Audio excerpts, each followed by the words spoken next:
Сейчас в Татарстане общая протяженность водных путей составляет более 1000 километров. В навигацию этого года в республике работали 13 пассажирских теплоходов и 11 дебаркадеров. При этом средний возраст судов уже 50 лет. Именно дефицит современного речного транспорта сдерживает развитие в стране пассажирских перевозок. Татарстан уже взял курс на обновление парка судов.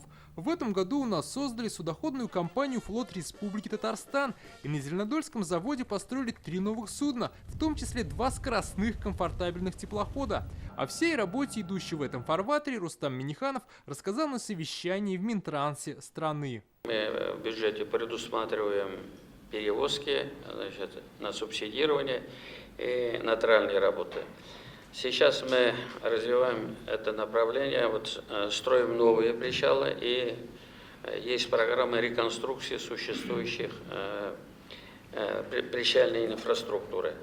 Ну и ведется ремонт действующего флота. Все корабли мы продефектовали. Сейчас в России утверждена госпрограмма развития речного транспорта. Планируется построить более 200 судов различного назначения. Для этого запущена программа льготного лизинга. Рустам Минниханов предложил использовать и возможности Зеленодольского завода имени Горького. Он готов начать работу по строительству 2 новых судов уже в этом году. Я переговорил с Миннихановым Рустамом Нургалиевичем предварительно.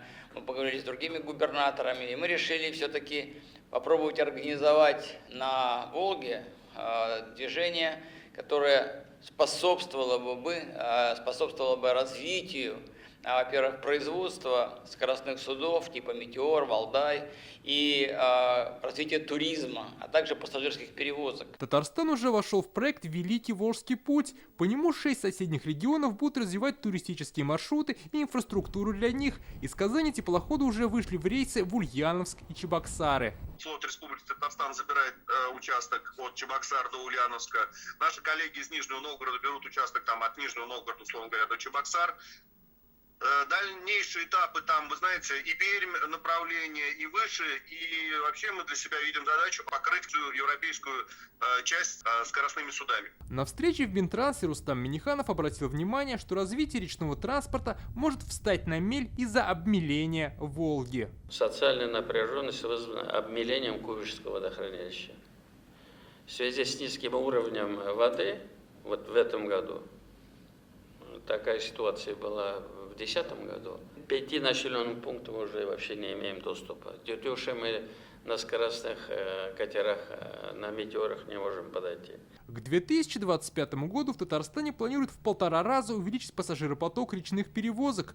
Прокатить ветерком хотят 500 000 человек. Масштабная реформа запущена впервые за 30 лет.